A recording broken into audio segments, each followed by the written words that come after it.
overview of the dragon. Now, I've showed you this picture before. The head. And this is what I'm working on at the moment, is the lower jaw. Now, first of all, I thought of having, let me show you the bar first. This will be the lower jaw, the big long pipe.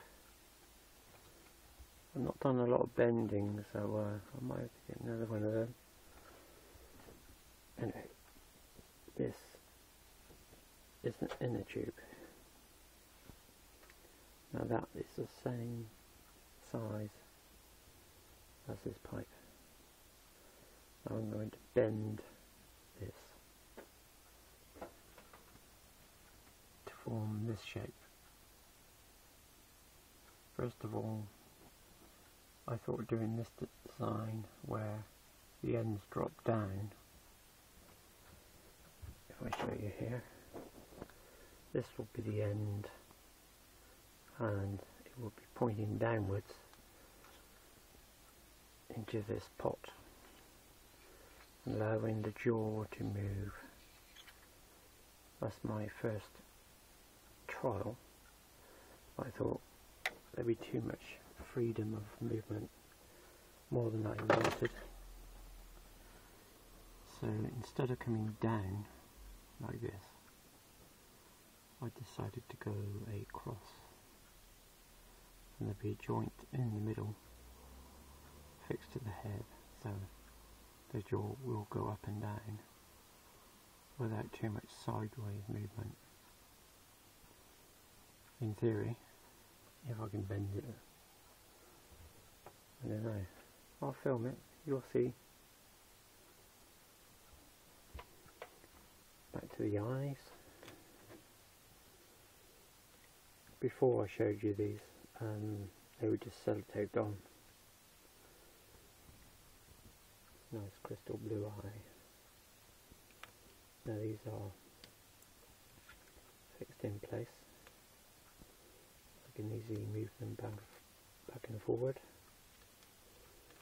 he says. Anyway, let me show you the back.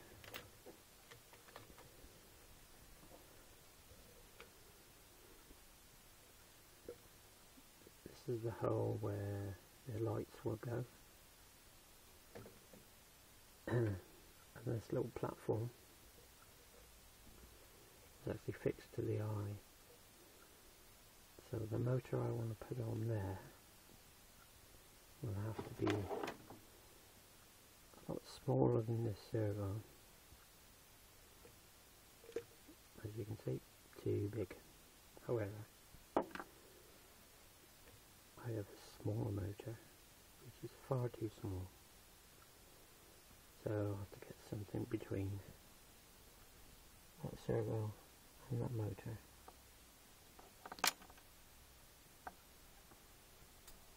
Yes. And the principle is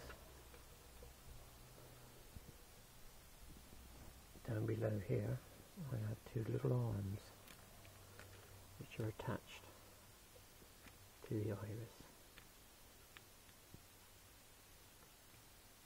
and by attaching two little levers from the motor, it will make the iris go back and forward.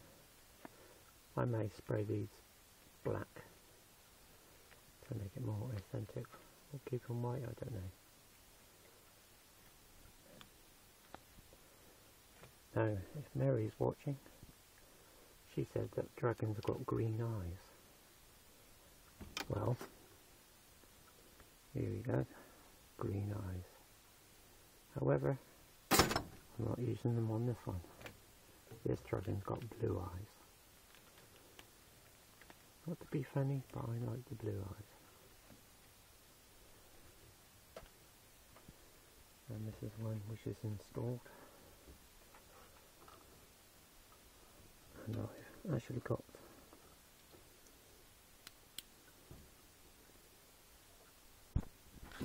got. There's no script involved here. I'm just trying to make it work.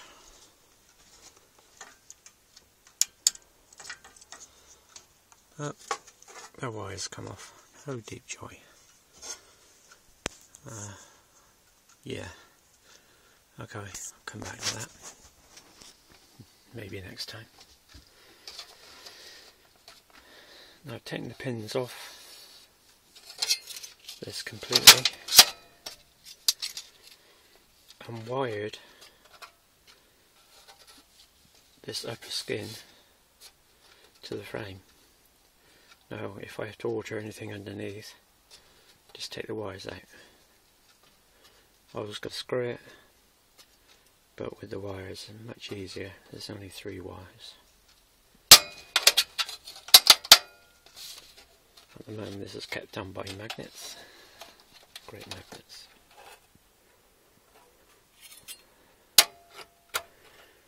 And this is going to be the actual shape of the head.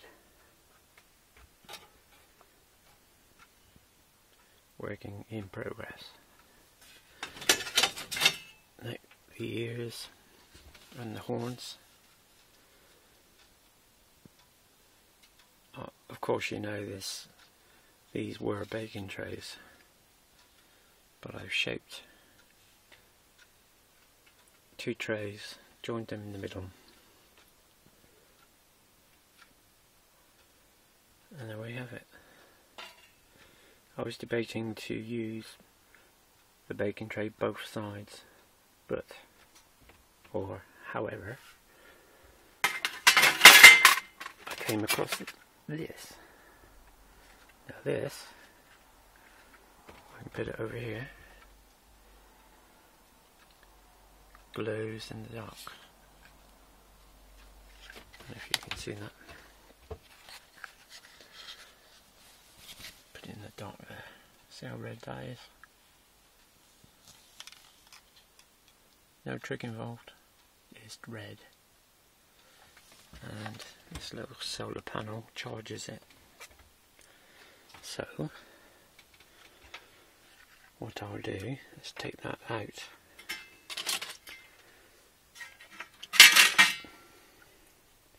and replace this part of the ear with this light. As you can see, it needs a bit of work. It's not the right shape, but at night it will glow red. I'll make both of the ears do that. Nice little effect. And I don't have to charge them up because the sun does that. And what I'll do, take the solar panel out of here and fix it to the outer ear.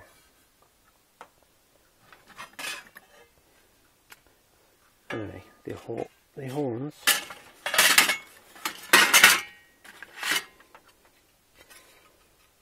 will be solid.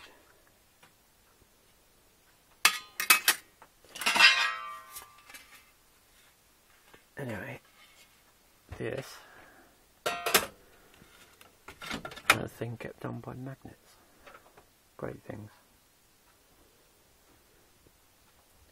You might have noticed I've only got one hand to use because I'm holding my phone actually. So I made this little jig. Great little thing. I can move this and it stays where it is. And I've taken the lamp off, put my camera on there. Great. Now when I'm using the 2 hands, you know I'm using this.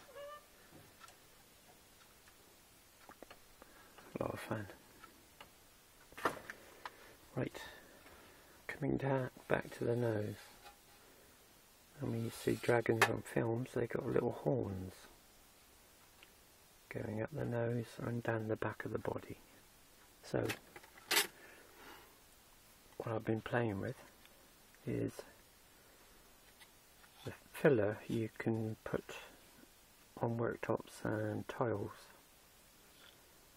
Now I've just practiced by putting some on this tin and see what would happen, and they stuck down quite nicely. Now if you can imagine that one there, I've done various sizes there just to try them. So I've got another little one here.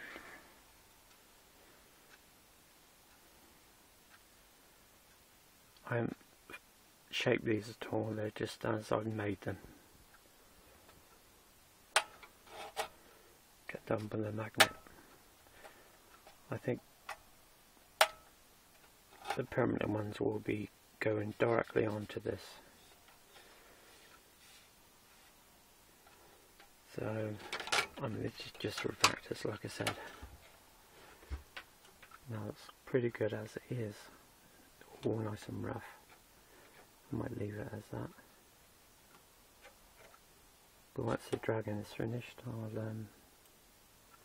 put these all the way down the back and around this upper head here in some fashion.